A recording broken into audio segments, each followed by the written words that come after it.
संगत जी, मेरी तरफ से सभी को राधा स्वामी। आज हम जो आपको बताने वाले हैं भगवान से सीधा संवाद। ये साखी सुनकर आपकी रूह खुश हो जाएगी।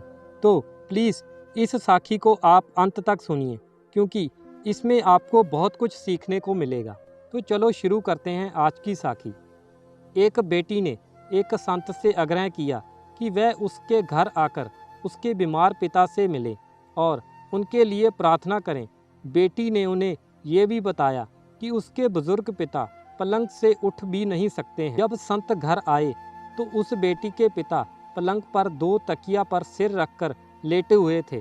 वहाँ एक खाली कुर्सी पलंग के साथ पड़ी थी। संत जी ने सोचा कि शायद मेरे आने की वजह से ये कुर्सी यहाँ पहले से ही रख दी गई है। संत जी बोले, मुझे लगता है कि आप मेरी ही राह देख रहे थे। उस बेटी के पिता बोले, नहीं, आप कौन हैं? मैंने आपको पहचाना नहीं।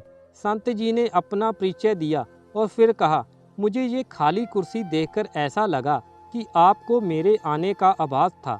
वह पिता बोले, ओ ये बात है, खाली कुर्सी। आपको अगर बुरा ना लगे तो आप कृपया कमरे का दरवाज़ा बंद करेंगे। संत जी को ये सुनकर थोड़ी हैरत हुई, फिर भी उन्होंने दरवाज़ा बंद कर दिया। उस बेटी के पिता बोले, दरअसल इस खाली कुर्सी का राज मैंने किसी को नहीं बताया है, यहाँ तक कि मैंने अपनी बेटी को भी नहीं। पूरी ज़िंदगी में ये जान नहीं सका कि प्रार्थना कैसे की जाती है। मंदिर जाता था तो पुजारी श्लोक सुनाता, वो सिर के ऊपर से गुजर जाते, मेरे कुछ भी पल्ले नहीं पड़ता था। इस बात को लेकर मैंने फिर प्रार्थना की कोशिश करना ही छोड़ दिया। लेकिन 4 साल पहले मेरा एक दोस्त मुझे मिला। उसने मुझे बताया कि प्रार्थना वगैरह कुछ नहीं, भगवान से सीधे संवाद का माध्यम अपनाओ। उसी ने मुझे सलाह दी कि एक खाली कुर्सी अपने सामने रखो, फिर विश्वास करो कि वहाँ भगवान खुद ही विराजमान है। अब भगवान से ठीक वैसे ही बात करना शुरू करो जैसे कि अभी तुम मुझसे कर रहे हो। मैंने ऐसा करके देखा तो मुझे बहुत अच्छा लगा। फिर तो मैं रोज़ 2-2 घंटे ऐसा करके देखने लगा। लेकिन मैं ये ध्यान रखता कि मेरी बेटी कहीं मुझे ऐसा करते ना देख ले। अगर वो मुझे ऐसा करते देख लेती तो उसका नर्वस ब्रेकडाउन हो जाता, वह घबरा जाती या वो फिर मुझे किसी डॉक्टर के पास ले जाती। ये सब सुनकर संत जी ने बुजुर्ग के लिए प्रार्थना की, उसके सिर पर हाथ रखा और उससे भगवान से बात करने के इस कर्म को जारी रखने के लिए कहा। संत को उसी दिन 2 दिन के लिए शहर से बाहर जाना था, इसलिए वह वहां से विदा लेकर चले गए। 2 दिन बाद बेटी का संत जी को संदेश आया कि उसके पिता की उसी दिन कुछ घंटों बाद मृत्यु हो गई थी, जिस दिन वो आपसे मिले थे। संत जी ने पूछा कि उन्हें प्राण छोड़ते वक्त तो कोई तकलीफ तो नहीं हुई? तो बेटी ने जवाब दिया, नहीं, मैं जब घर से काम पर जा रही थी तो उन्होंने मुझे अपने पास बुलाया, फिर उन्होंने प्यार से मेरा माथा चूमा और तब उनके चेहरे पर ऐसी शांति थी जो मैंने पहले कभी नहीं देखी थी। जब थोड़ी देर बाद मैं वापस आई तो वो हमेशा के लिए आंख मूंद चुके थे, लेकिन मैंने एक अजीब सी चीज़ भी देखी कि वह ऐसी मुद्रा में थे जैसे कि खाली कुर्सी पर बैठे किसी की गोद में उन्होंने अपना सिर झुकाया हो। संत जी, वो क्या था? ये सुनकर संत जी की आंखों से आंसू बहने निकले।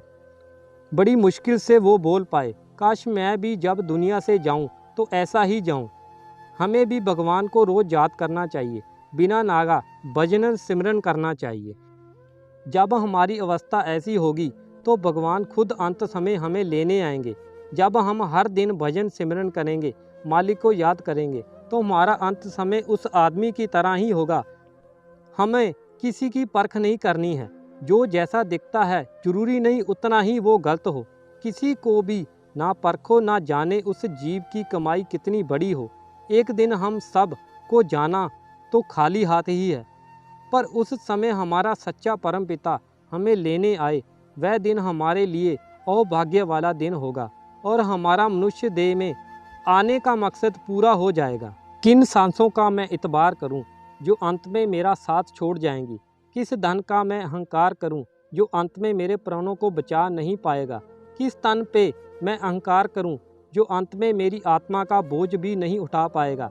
भगवान की अदालत में वकालत नहीं होती, और यदि सजा हो जाए तो जमानत नहीं होती। तो संगत जी, हमें भी चाहिए कि हम बिना नागा डेली भजन सिमरन करें और पूरा पूरा वक्त दें, क्योंकि मालिक ने हम पर दया की है, हमें ये शरीर दिया है, ये सिर्फ भक्ति के लिए दिया है, क्योंकि हमारा दिमाग हमेशा दुनियावी चीज़ों में लगा रहता है। तो हमें भी चाहिए हम पूरा पूरा वक्त भजन सिमरन को दें, ताकि हम परमात्मा के साथ मिल सकें और अंत समय में हमें पछताना ना पड़े। तो संगत जी, ये थी हमारी आज की वीडियो।